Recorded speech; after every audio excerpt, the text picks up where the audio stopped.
Due to the graphic nature of this program, viewer discretion is advised.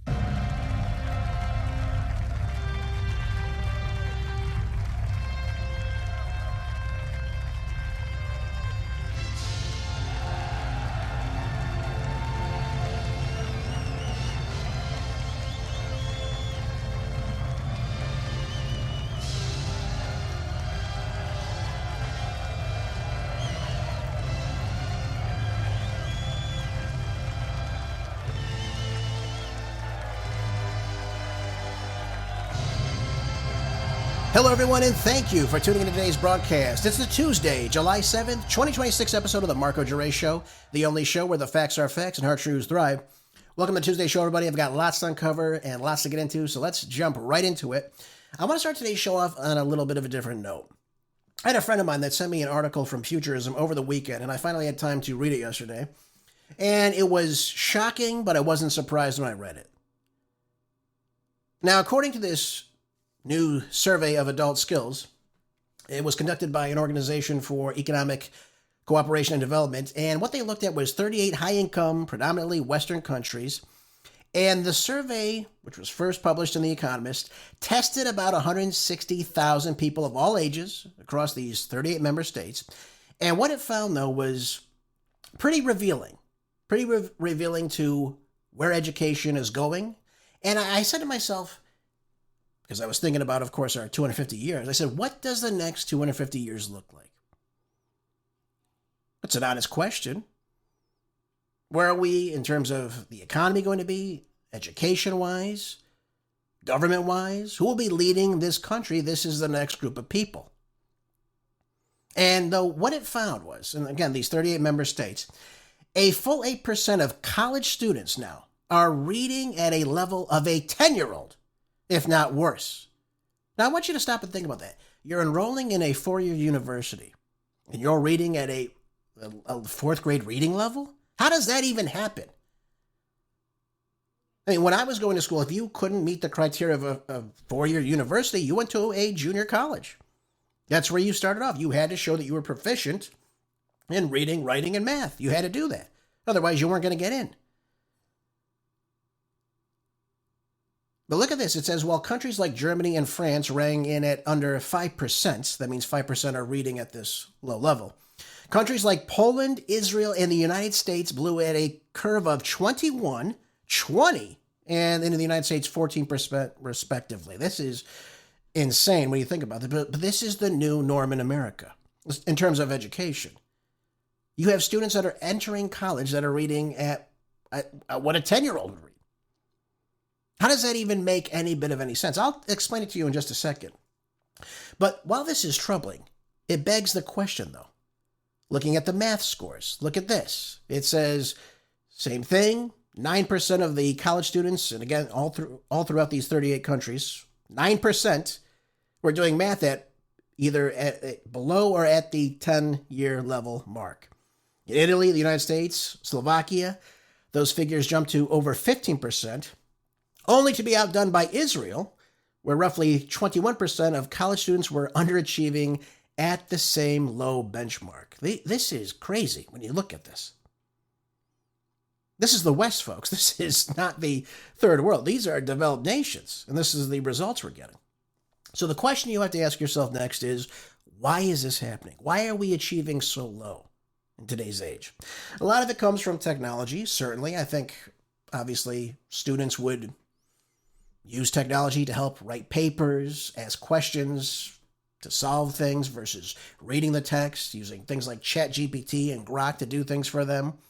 Punch out this essay, write this research paper. Do they even do research papers anymore? I don't even think they do. They did when I was in high school and in middle school. We did research papers every single year. I don't even think they know how to do that anymore. I'll be honest with you. But this is an acceleration to the way down. This is the decline right now. When you have kids that cannot compute at grade level, reading, writing, math, science, this is a problem. But I did notice in this study, they didn't mention a country like China that's putting out more doctors, more engineers than the United States combined. Of course, it's a greater country in terms of population. However, This is still problematic because we need to be ahead of the curve, not below the curve. So while we see the explosion of technology in the classroom, which again is fine to utilize at certain times, it should not be the only thing kids are doing. They shouldn't be staring at a screen all day. They should be reading from a textbook. That's how you remember things. That's how you learn things. You should be writing with a pen or pencil, not with typing on a computer keyboard. I mean, it just doesn't work out that way. And by the way, when you write out with your pen or paper, you remember things because you're actually thinking in your head how to write things down. You remember that pattern and you tend to recall things much more than if you were just typing aimlessly on a keyboard. That's just what they figured out. So when I was in school, we didn't have this, obviously. It was so long ago when I was in high school, just 20 years ago. But we did everything by hand. You had to write quickly. You had to compute fast. What was the lecture talking about? You had to write it down. There was no, you're going to get a PowerPoint from the teacher or professor. That didn't exist back then. Way back then. And I say that in jest, of course, but this is the reality. Now kids just get things handed to them. They take a picture of the screen or the projector, and they don't take notes, so they don't remember. But if you're sitting there taking notes, you're listening, you have to listen. Otherwise, you're going to miss out on what's going on. You could read in the textbook later on, of course, but you were writing in the lecture and in the classroom, and you were remembering what's going on. And of course, you develop critical thinking skills with that. You develop logic. You understand how to sequence things. All of these things kids are not doing today because they're just looking at a screen. Or they're just following along the presentation on a screen. And they're not reading it, they're just looking at the screen, or maybe they're playing video games. I had that happen to me time and time again. Kids are trying to play computer games versus taking notes or doing their actual assignments. So it's a complete distraction from the learning itself. Another major problem. The other problem that's not mentioned in this great article, though, however, which I know firsthand again, is that if you don't value learning at all, so in other words, if you go to school and you know, hey, they're just going to pass me ahead no matter what, and I can fail everything, I'm still going to get promoted to the next grade level, that reduces the incentive to work hard. Again, who wants to stay back with another group of younger kids? You wouldn't want to do that. So you either got with it or you just simply failed and you had to stay at that grade level until you showed your proficiency. That's the incentive. That doesn't exist anymore because you can't hold kids back. A lot of it is because of the teacher unions. The parents know if they go to the administration, for instance, they'll get the teachers to buckle to pass the kid ahead. It just is a revolving door of stupidity. It's bad policy. It's not helping the students. It's pushing them along. We're giving them more A's, but they're not producing at the same quality as they did, 25, 30, 40, 50 years ago. Not even close. Not even close. So while we had more A's, do we have really more critical thinkers? Do we have more problem solvers? Do we have more future inventors in the classrooms? Well, that has yet to be proven. But in one classroom, they reference this in the study. It says, in Minneapolis, for example, a literature and English teacher banned phones and laptops from the room. The phones are another major problem. The kids want to be on phone. They want to be taking pictures. It's just a major problem. But they banned it from the classrooms. They were able to do this. Required all coursework to be done in pencil or paper. This is very crucial, too. As the school year started in September, just 46% of the students involved said they felt confident about their reading skills. A few months later, in February of the following year, that number stood at 95%. Now, that's just one classroom, clearly, where there was improvement, there was growth, and there was progress going on. But all across the world now, we're seeing the technology taking place over the old school whiteboard and the pen and paper for notes, the textbook for reading, opening up the book, finding what page you're on, the clicking on the keyboards, the mouse, whatever it is, isn't working. It's not making things better. Now, it makes things more convenient when you're writing a paper. You don't have to do it by hand. Now, technology is great in certain cases. For research, it can be very, very positive for you. You can look up things. That's great. But when you're actually computing, you have to read on a hard copy, a textbook, pieces of paper, reading it, remembering it, recalling it. And we're not doing that. All we're doing is pushing kids ahead We're giving them all the information, or they simply just cheat and search it up. And by the way, I had that happen plenty of times as well. What they do now, and especially in schools, they have things that can check and see if kids were copying, pasting from certain websites. They're able to do that now. But that shouldn't be what's going on now. Kids should be able to think in their mind, okay, here's the information. How do I take what's on this piece of paper and say it in my own words so that somebody can understand it? How can I explain this to somebody? Or how can I, during a test, write out and explain, what is the Magna Carta? What does it mean? How can I do that? Am I able to do that? Kids say they can't even sign their own signature. It's very, very troubling. But this is the path we are on. And if we don't turn this around, if we don't turn things around soon, you will have a nation that read at a fourth grade reading level. How are these people supposed to take things, for instance, like, I don't know, what's going on with the economy and understand what's going on and read that and actually sit down and think about that and make decisions based off that? What should we do? Should we vote for this? Should we not vote for this? Should I vote for this candidate or not this candidate? How are people going to make educated decisions if they cannot do that? How could a 10-year-old, by the way, 10-year-olds, ladies and gentlemen, for those of you that don't know, are always in what's called a theta brainwave state. This is like a dream state. They can't make any concrete, rational decisions. Now, that sounds crazy to think about. And I'm not saying they're in this mental state all the time, if you're an adult, for instance. However, what I am saying to you, though, is this the level of intellect we want grown adults to be at in this country? Or in any of the other predominantly European countries that were surveyed for the study? How do you have an effective government? How do you have an effective society? How do you even have a civil society if this is the mindset, if this is the level of extent of which you could read? You're not going to read the paper if you can't compute past the level of a 10-year-old. You're not going to do that. It's not going to happen. And actually, it's probably a lack of reading and more of the computer games, the video games, the television watching, that's pushing this away from kids when they should be reading every single day. And they're not doing that. Technology is a blessing, don't get me wrong. But it's also pushing us further and further away from higher education, higher skills. It's lowering standards, and we're seeing that play out right now. So I wanted to bring that up to you because it really ties into where we are today. Why? Because, a lot of the young kids today, the millennials, of which I'm a part of, the Gen Zers right now, who are now the younger voting classes, right? The under 40, or 40 and under, I should say. And it brings me to the next point here. How do we get someone like a Graham Platner? This comes from Politico. And this guy is just underwater right now. He's totally getting trashed by his own party, the Democratic Socialist of America.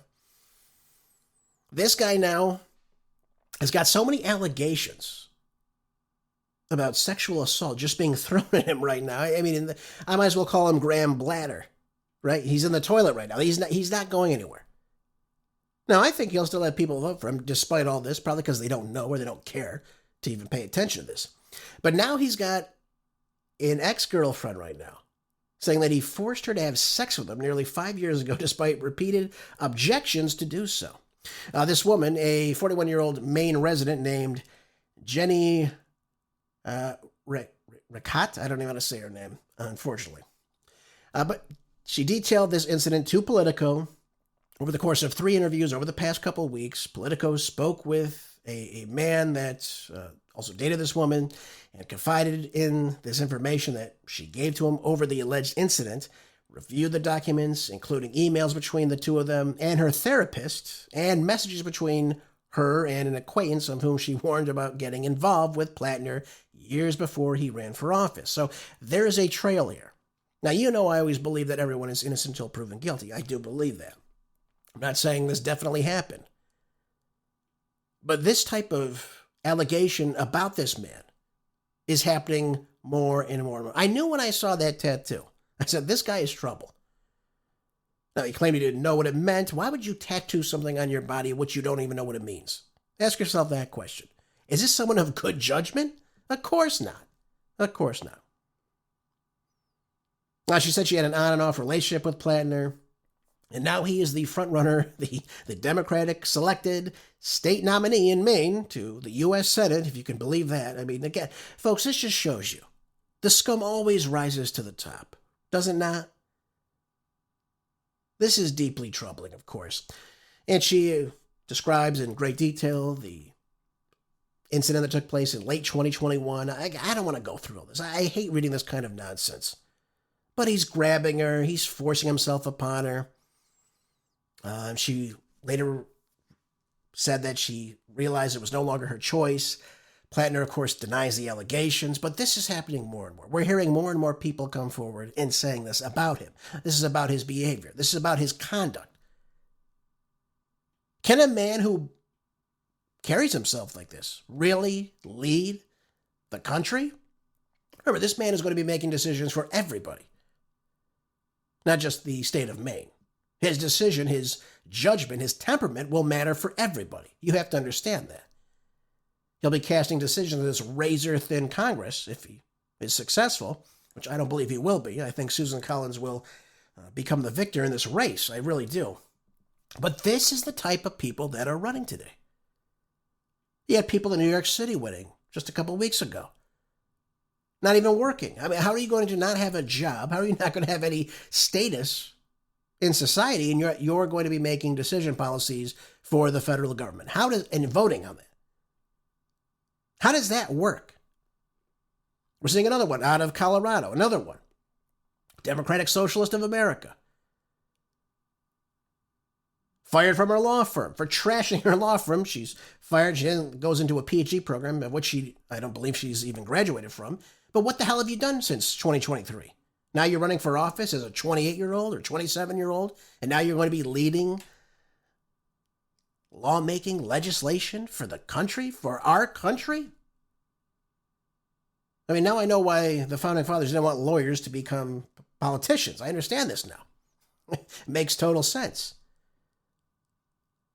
And by the way, you have Bernie Sanders, you have Ro Khanna, Ruben Gallego of Arizona, even Zoran Mamdani, one of the lowest elements in this country, is coming out now and telling him it's time to get out of this race. And isn't it convenient, though? He's kind of, in the past couple of weeks, he's been dropping in the polling just a little bit. Collins is making a little bit of a comeback right now. Isn't it interesting that the deadline for this race is about a week from now? So what does that mean? What are the Democrats telling Platner to do? Get out of the way. We'll find another candidate that we feel can actually beat Susan Collins. We'll throw someone else in there, and we'll have at it. Isn't that interesting? That's why I think it's funny. This is all coming to a head right now, just right before this deadline right now. So did he actually do it? Did he not do it? I don't know. The man hasn't been proven guilty of anything right now. All I know is this guy is a loose cannon. I obviously wouldn't vote for this guy. We know exactly what he would be. He'd be a rubber stamp for Bernie Sanders.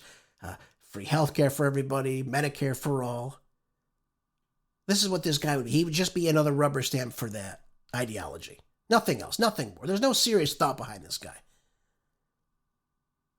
Let him go back to being an oyster fisherman. Let him go back to doing all that. This is all he is. I'm not saying you can't be an oyster fisherman. I'm not knocking that profession. But what I am saying is, what qualifies this guy to do anything? This guy can't even keep a relationship intact.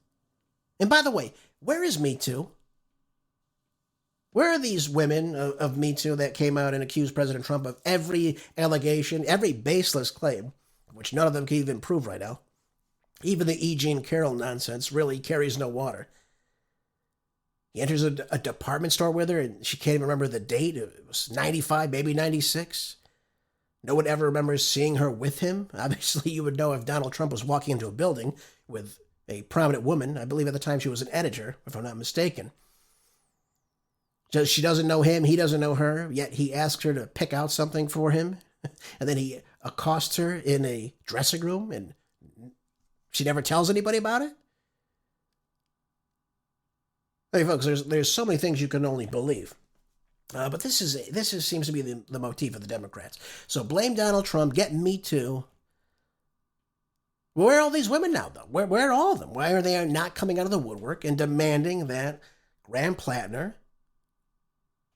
get out of this race in disgrace. Why are they not coming out and doing that? Where are they? Where are the, what's her name? The one from Heat, who I can't stand. What's her name? Can't even think of their names now. They're leading the rise against President Trump. Oh, Ashley Judd, that's her name. Yeah. Where is she? How come she's not coming out of the woodwork to tell us about this? Where are all these people that came out against President Trump? Nowhere to be found. They don't care. Why? Because it's their party. So long as it's their party, they can do as they will. And that's why you're seeing nothing from the so-called women that say, believe all women. Okay, so let's believe this woman now. What should Graham Platner do right now? Should he drop out? Should he stay in? Will people continue to vote for this guy with all these allegations against him? Now, he can blame his behavior on mental health issues or alcohol abuse. That does not allow you to, again, accost or sexually assault a woman or force yourself upon a woman. I think everybody would agree with me on that one. And by the way, since we're talking about Graham Platner in the toilet right now, which I think he will be, I don't think he'll be successful in this race. At least I pray to God he will not be. And by the way, Susan Collins is, again, a rhino in and of itself, so it doesn't really matter. But let's move on to another jackass of a human being, Gavin Newsom. Look no further. Let's go across the country now to Gavin Newsom. Let me bring your attention to what's going on with Gavin Newsom right now. And one of his close aides, I guess, was under a wiretap with the FBI for quite some time. And now he's accusing the Trump administration about going after him. This is amazing. I want you to hear Newsom talking about this. This is really interesting. This is a Democratic insider, Alexis Podesta. She was secretly recording conversations during a criminal probe into Newsom's then chief of staff, Dana Williamson, who later would go on to plead guilty to federal fraud and tax charges in May of this year. And now Newsom is suggesting that Donald Trump is coming after him. Is that where we are right now? Gavin Newsom will always deflect no matter what he does. Let's take a listen. In recent days, federal agents have knocked on the doors of family, friends, and former employees. Not because they found a crime, because they're simply trying to find one. They're demanding records. They're abusing the grand jury process, digging through years and years of random documents. Donald Trump isn't just coming after me because of my mean tweets. He's coming after me because I'm considering running for president. Because he hates that I've consistently called him out over and over again for his lies and deceit. Donald Trump is simply the most corrupt president in American history. He's turned the levers of government into his own personal power ministries to reward cronies and to try to jail his opponents. His personal attorney now runs the Department of Justice, which has repeatedly gone after his political enemies. Ask Jerome Powell. Sent them after James Comey, Trish James, Adam Schiff. He sent them after Tim Walz, and a woman that a jury found Donald Trump had sexually abused. One by one, anyone who has challenged Donald Trump has ended up on his hit list. And today, I proudly join that list. He doesn't sound good, does he? He sounds so robotic when he's talking now, doesn't he? And I said that this will happen. What the hell's he talking about? First of all, this guy's a schmuck. First of all. James Comey? I'm sorry, did James Comey not break the law? Giving classified information to a friend of his to leak to the New York Times? That James Comey? Gavin? That's who you're going to refer to? And the plethora of others? John Brennan? Adam Schiff? Really? Those are the people you're going to talk about. They're all wrought with fraud, folks, and corruption. Absolutely 100%. The problem with Gavin Newsom is, one, he's not that smart. He's clever. He's slick, but he's not that smart. There's a lot of Democrats like that. They're slick. They can be manipulative. They can be charismatic sometimes when they like to be. He does not look good in this presentation. Not at all. Very coordinated, very, very robotic. But the problem he has, when she was wearing this wire as far back as June of 2024, you have to ask yourself the question then, was Donald Trump in charge of the DOJ in 2024 in June? No, of course not. He wasn't president. Who was president then? That would be, oh, by the way, that'd be Joe Biden. So you have the Democratic DOJ looking into Gavin Newsom's chief of staff. Yeah. Yep. And obviously she pleaded guilty to federal fraud and tax charges. So obviously this did happen. But isn't it interesting all these people around Gavin Newsom are just as disgusting and vile as he is? Now, at the time of the FBI letters, the Sacramento Bee speculated that the warning appears to be linked to a state sexual harassment case against the gaming company Activision Blizzard that began with a state investigation back in 2019, and later a lawsuit filed again in 2021 against the firm known for its Call of Duty franchise. So again, this isn't just a partisan line. This is going across two different administrations. Now, Thursday's report indicated that it's quite a great deal worse than expected, as it puts the governor and his wife one step closer to a public corruption investigation, which has already ended up with Newsom's former chief of staff accepting a plea deal in May on charges of funneling the money through funds from former Attorney General Xavier Becerra, his campaign finance account, which went dormant after he became head of Health and Human Services under Joseph Biden. Yeah, well, no kidding. So we're seeing how we're channeling this money all around these slush funds, of which they all have. Now, according to the court documents between February 2022, September 2024, Williamson conspired with a gentleman named Greg Campbell of Davis, California, Sean McCluskey, also of Davis, and others to steal approximately $225,000 in these funds from a dormant political campaign to funnel it to McCluskey for his own personal use. Now, collectively, they funneled the money through various business entities and disguised it to pay McCluskey's spouse for, in reality, no job of which she ran. That's what the DOJ is saying. But listen to this. From 2021 to 2023, Williamson claimed a total of approximately $1.7 million in business deductions for what were actually personal and non-deductible expenditures, such as food delivery services, luxury vacations to Mexico twice, to Santa Barbara, private jet travel. I thought they were against private jets, by the way. I thought it was contributing to climate change. What's going on here with these Democrats? What is she now in with the Sierra Club of San Fran Schmucko? What's going on with these people? Purported wages for family members, home goods, veterinary services, landscaping services, and other non-deductible personal expenses. Well, Williamson's false deductions resulted in a tax loss of approximately $504,000, which she agreed in her plea to pay back to the IRS in full restitution. So this conduit scheme didn't really go too far beyond her. I guess it didn't touch Becerra, who reportedly was unaware, and I believe that because he's a pretty big schmuck himself. But the question asks, who else knew about this? What else is going on here? Who else is in this rot? And the questions about the propriety of some of the Newsom's fundraising tactics, that's now in the eye of the DOJ. I think that's personally fine, don't you? Gavin's not happy about this. And now we're talking about a woman in particular linked to this nonprofit linked by Newsom's wife. Seems to have gotten an insane amount of California taxpayer money for diapers that could be bought on the open market for 12 to 15 cents a piece, but instead appeared to be costing Californians up to 50 cents a piece. Oh, the old bait and switch, huh? Yep. Raise the price. Isn't this called, what is this called? What does Gavin Newsom accuse the oil companies of doing? Oh, that's right, price gouging. Is that now what's taking place here with taxpayer money from Californians? Really?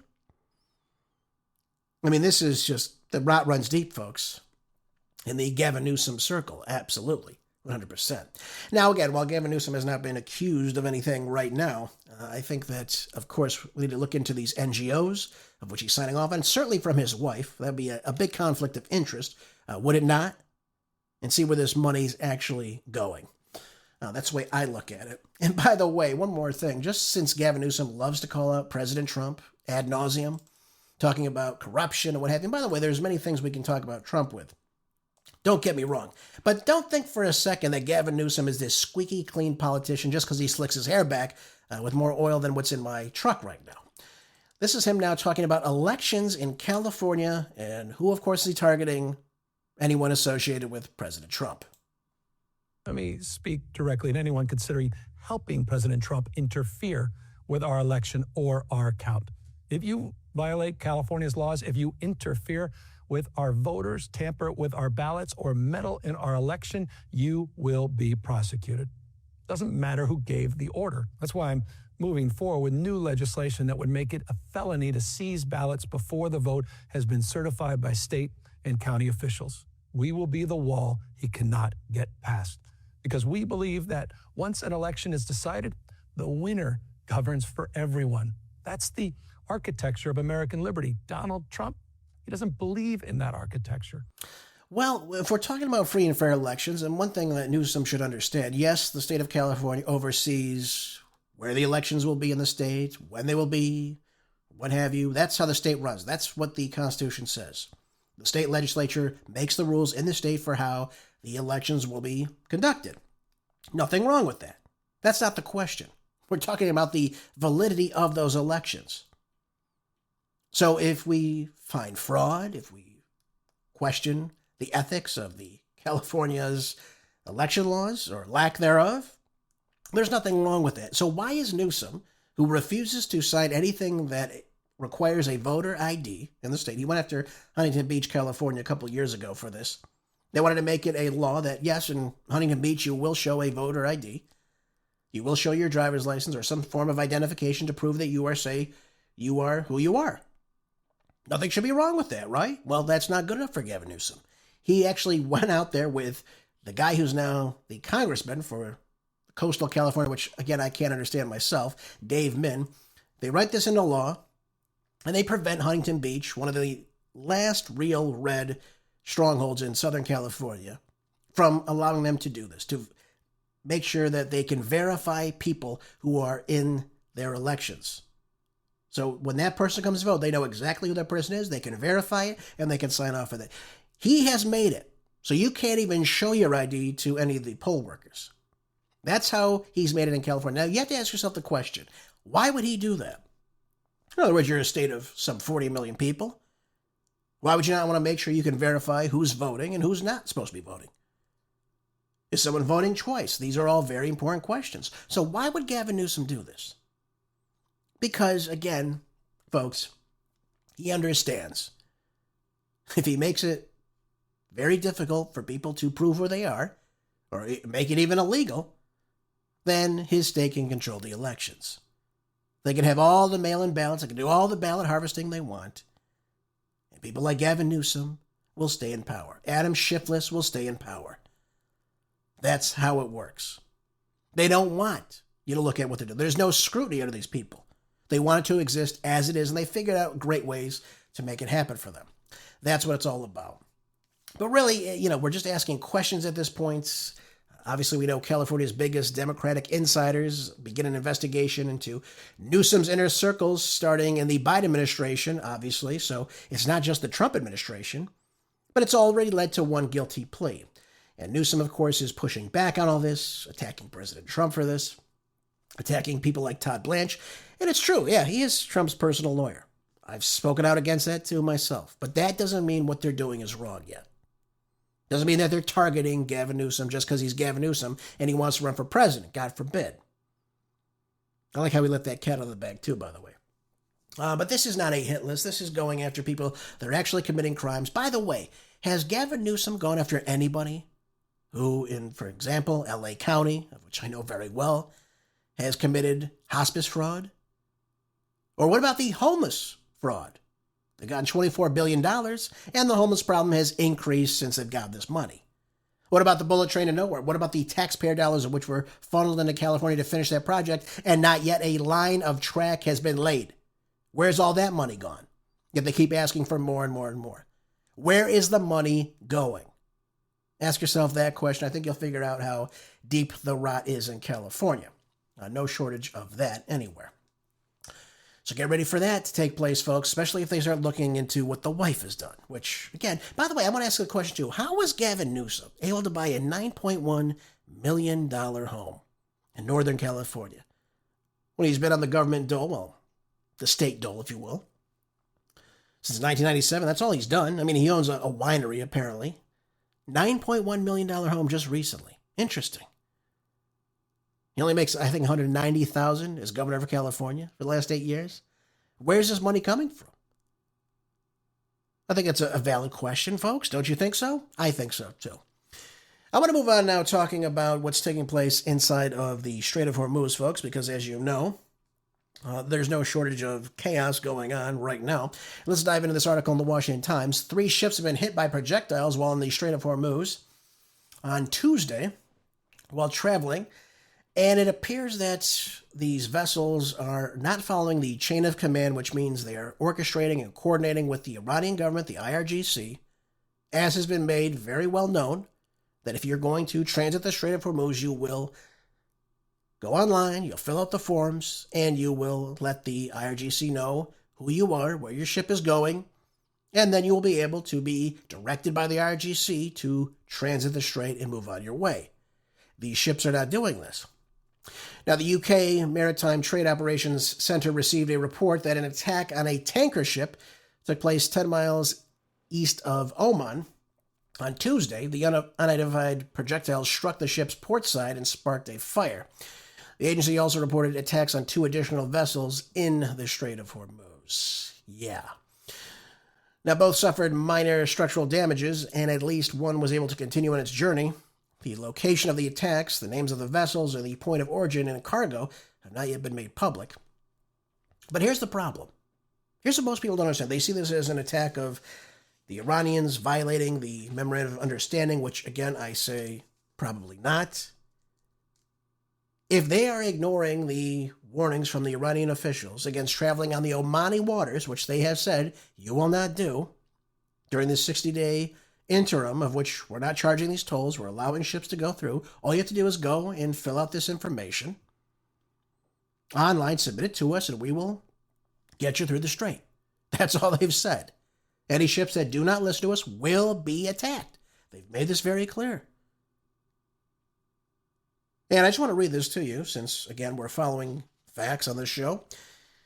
In the Memorandum of Understanding, the reopening of the Strait of Hormuz, which was supposed to take place within 30 days of the signing of this between President Trump and the Iranian government, what they agreed to in these terms was that under Iranian arrangements will this happen. It doesn't say that the United States will be involved in any way at all.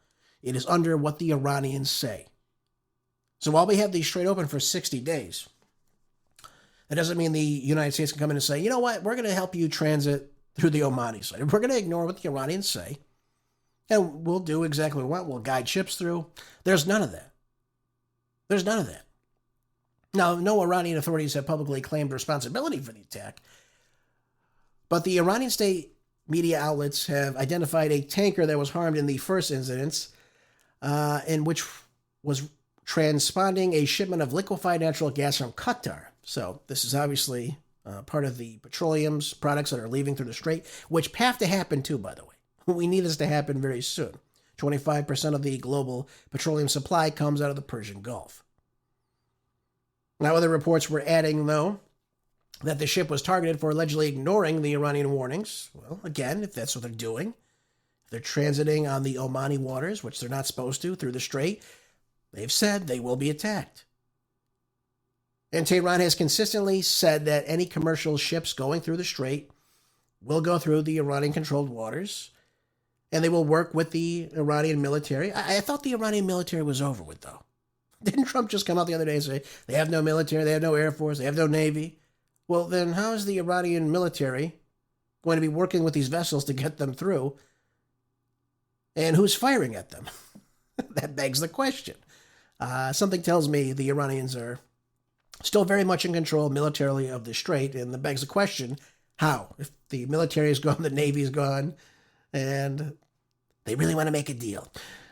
Well, obviously, the Iranians are in full control. That's why you're seeing these ships get hit, and it doesn't make any sense, folks. Why would you not want to just coordinate with the Iranian government, coordinate with the IRGC, get your ship to safely transit the strait versus just trying to do things on your own? By the way, that strait still has mines in it. It still has these sea mines that the Iranians laid at the start of this war. Why would you want to go through different territorial water where there may be mines, which could really damage your ship and possibly sink it or cause casualties and damage to the cargo on it? The Foreign Ministry of Qatar blamed Iran for the attack on the vessel, calling it the incident an explicit violation of international laws. Well, again, Trump signed off on this. The Iranians have signed off on this, that they will control what's happening in the Strait of Hormuz. And by the way, folks, if the Omanis are on board with this, and the Iranians, of course, are on board with this, then they will control their territorial waters. You have to understand something. Strait of Hormuz is only 21 miles in width. It's very small, this little corridor in which to get into the Persian Gulf itself, which is much bigger. And if the ships are transiting through territorial waters, they have a say in what happens. So you can have Marco Rubio or J.D. Vance or even Trump coming out and saying, well, listen, this is violating international law. They can't do this. Yes, they can. Yes, it's a international waterway. However, you're going through territorial waters to get to it, to and from it. Therefore, you're in their jurisdiction. Therefore, they can make rules, should they want to. And now they have. So when they say, you will listen to us, otherwise your ship will be hit, and the Omanis are saying, okay, we agree with what the Iranians have said, and I have no doubt that they will in the future, too, when they start charging fees after the 60-day period. But this is creating a flare-up in the Strait now. We have, of course, people accusing the Iranians of breaking the Memorandum of Understanding, even though, folks, these terms have been broken for quite some time now. For instance, we know that Israel is still carrying out drone attacks and strikes on southern Lebanon today, July the 7th, despite the ceasefire agreement. So, number one on this Memorandum of Understanding I'm looking at right now, because I wrote out every single one of the 14 points, permanent and immediate cessation of war on all fronts, including Lebanon. So if the Israelis have broken their ceasefire, they're continuing to go on these drone strikes, I'm looking at this right now. Drone strike on a vehicle, killing 4 civilians, a school principal, her mother, a domestic worker, and a Syrian citizen. This is what the Israelis are doing right now during a ceasefire.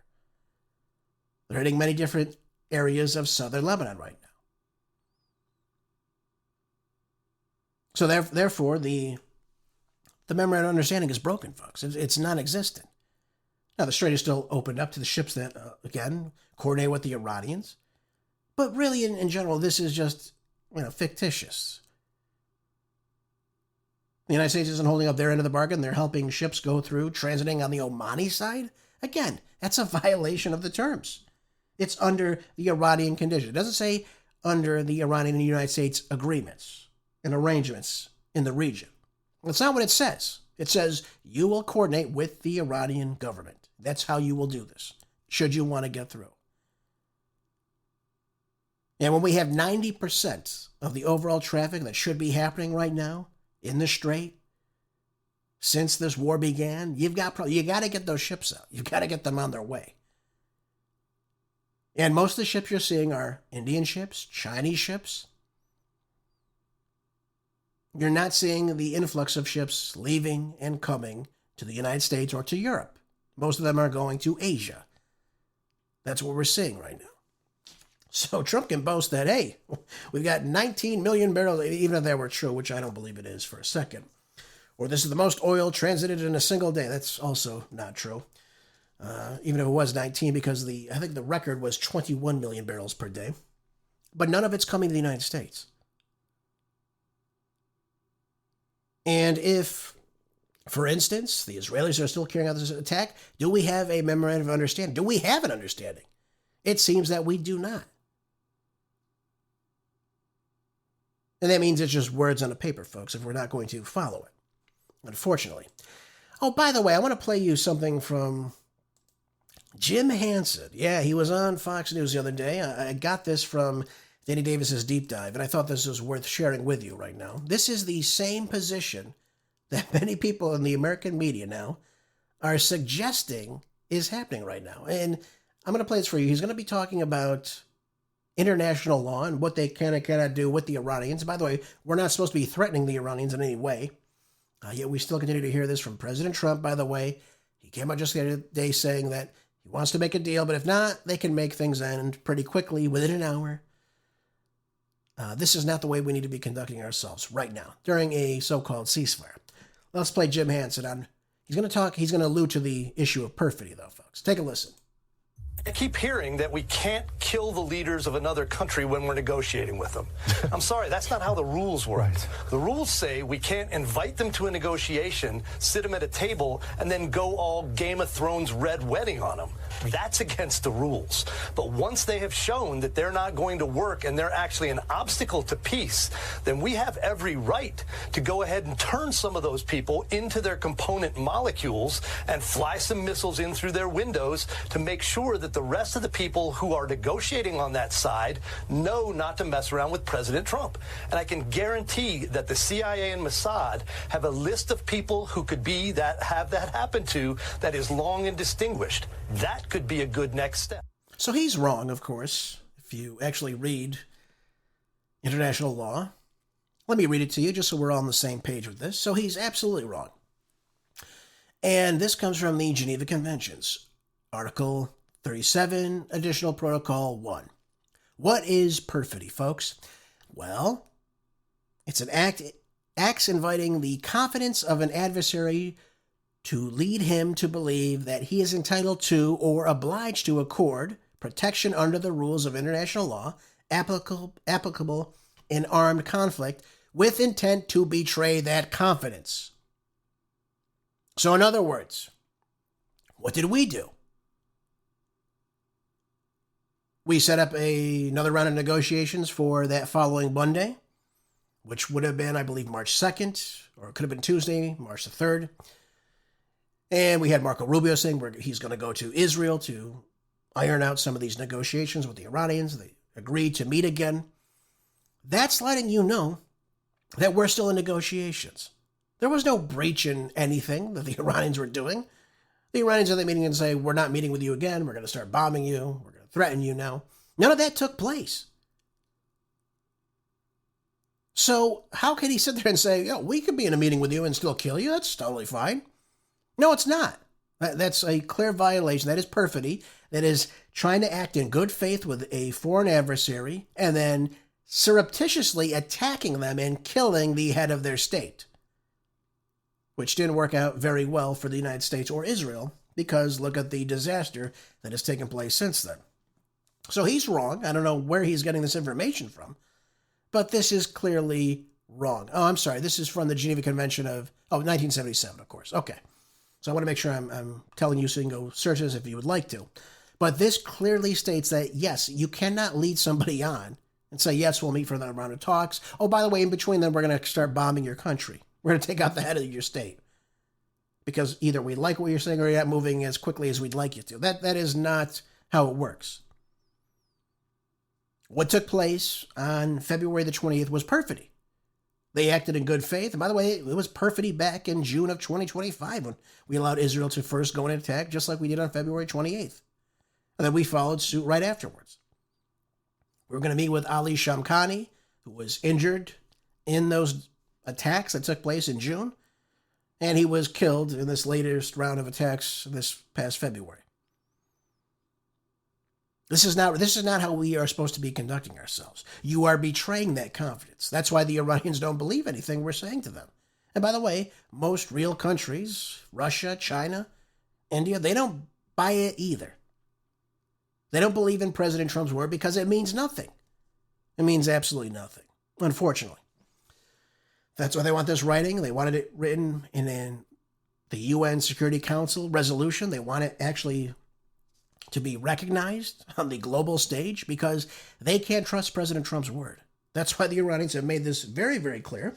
Again, I'm still looking at my list of the memorandum, and what it's saying is, point 13, the final agreement, that means after all of this, they iron everything out, should they even come to this point, will be approved by a UN Security Council resolution. So they probably realize they're not going to get the U.S. Senate to go through with all this, but they want everything that they agree on to be recognized, to see, so that the world can see that, yes, we agreed with this with the United States, and should they break anything, look what they've done. They want this to be recognized on the world stage. And to tell you the truth, I don't blame them. That might be the only way in which we get a real resolution, a real treaty, a real peace moving forward.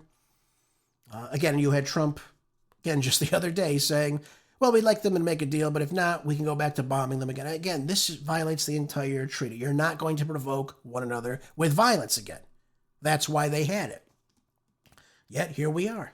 And of course, we see what's taking place in the Strait. We see what's taking place in Lebanon right now. We have to hold our end of the bargain up, folks. Otherwise, we have no agreement. We have no sense of peace in the future. And I said this to you several times. The longer this goes on, the longer that strait is going to be mined or controlled by the Iranians or closed off, you're going to have economic woes like we've never seen before. And by the way, just so we understand what is going on too, let's change gears here and move over to the Red Sea for just a moment. This comes out of CNBC. It says a cargo vessel in the Red Sea has been reportedly come under attack. And again, this is coming from the United Kingdom Maritime Trade Operations Center. And what they have found out was that they received a report of an incident 30 nautical miles southwest of a city in Yemen.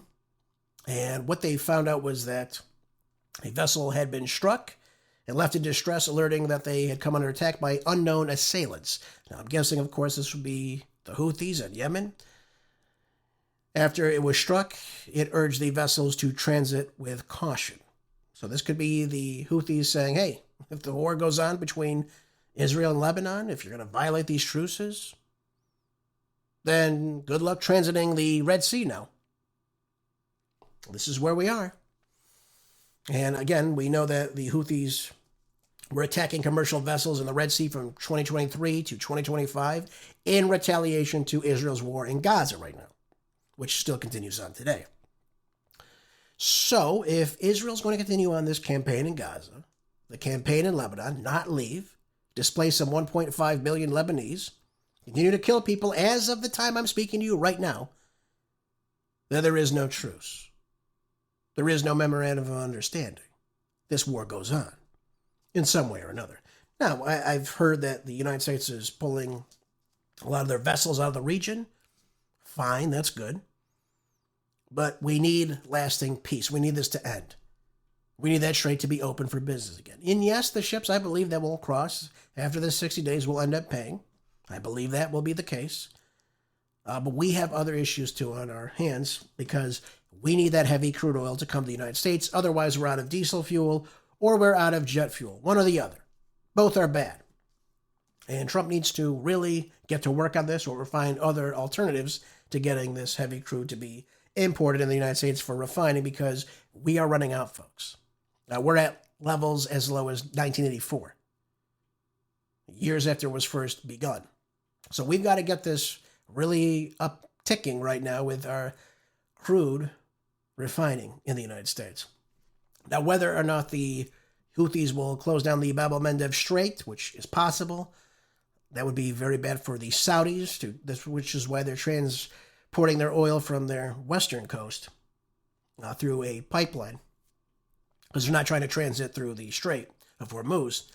This is going to be a crucial relief valve for a lot of the oil market exports because, again, they can get their oil through the other side of the port and not have to worry, the other side of the Red Sea, rather, through other ports, and they can just circumvent Iran entirely, which may happen in the future. You might see other Gulf Arab states starting to ship through Saudi Arabia and use their ports to get things through cheaper than what they would if they were going through the Strait. That could be a reality, again, after these 60 days.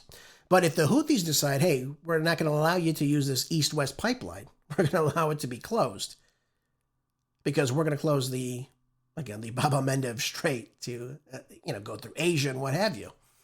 That's going to be affecting economies like Japan's and South Korea, and nothing good will happen. So there's a lot of leverage still to be played with the Iranians, the Houthis, and what Hezbollah is doing right now. There's still a lot that can happen, and they can really pressure the United States to getting Israel to stop what it's doing, which, again, is the main point of all this. And so, again, we can only pray that this ends sooner rather than later, because we have a global economy that's on the fritz right now. And folks, as to just let you know that everything is heating up between Russia and Ukraine, this comes from the Associated Press. Russia has now sent missiles and drones to attack Ukraine and has killed at least 22 people yesterday morning. I didn't get through this article yesterday on the program. But I told you before, they're going to start unleashing a heavy summer campaign now. They have released waves of missiles and drones alike to hit Ukraine early on Monday morning, killing 22 people, really exposing the widening gap in the country's air defense. And Moscow, I think, will have a full-scale invasion. I think they will try to take Kiev. We know, for instance, all the ballistic missiles launched by Russia have struck their targets, so the air defense is really underscoring Kiev's position right now. And, of course, they're going to be looking for more U.S.-made Patriot interceptor missiles, if they can get them. This is a point that Zelensky has said that will likely reiterate a NATO summit discussion in Ankara, which is taking place today and tomorrow. I don't know what happens. I don't know if the NATO countries come in and say, hey, we'll continue to support Ukraine. Will they just let Zelensky stay as is and let the Russians continue to take over Kiev? Only time will tell what Trump decides to do. He's taken a lighter stance as of late. I think he wants this to end. He promised us this would end on day one, and it's still continuing on over a year and a half later. Now, does that mean the other NATO countries will totally abandon Kiev and Zelensky? Only time, again, will tell. I hope that this ends sooner rather than later. It's causing Ukraine to just be totally uninhabitable. We have emergency workers now searching through rubble for survivors, especially these residential high-rises. We know that Kiev is trying to hit, and has hit, oil refineries well within inside of Russia. So that's going to have an effect probably on the oil prices very soon as well. Nothing wins from this. Ukraine is not going to deter what the Russians are doing. You're not going to stop them. You're not going to push them back. So the sooner this conflict ends, the sooner, again, we have a peace negotiation between Putin and whoever leads Ukraine at the time. They're supposed to be having elections soon, at least that's what was said. Moscow, though, has certainly stepped up its attacks on Kiev. Again, this retaliation for the Ukrainian long-range strikes is what the Russian Defense Ministry has been saying right now. The Ukrainian attacks have caused severe fuel shortages inside of Russia, but that's not going to stop Putin. It's going to pressure him to really ramp up these attacks, I believe. I don't think you're going to have Putin stop this anytime soon. Now, it is showing resiliency on the Ukrainian side, but it's not going to deter what Russia's doing. You're not going to get them to leave the Donbass. You're not going to get them leaving Zaporizhia or Kherson or Crimea. They're not going to leave those territories of which they want. They will incorporate that as part of Russia when this is all over. The question only is when. And by the way, folks, we have a few moments remaining, so we'll talk about this NATO summit that's taking place right now. And it appears President Trump is taking a pretty heavy stance on the idea that he's going to retract a lot of his services from NATO. He's went out saying that we're not going away, we're just going to be doing a lot less. I think he's been pretty fed up with NATO not coming to his aid in the war with Iran, which he wanted to see.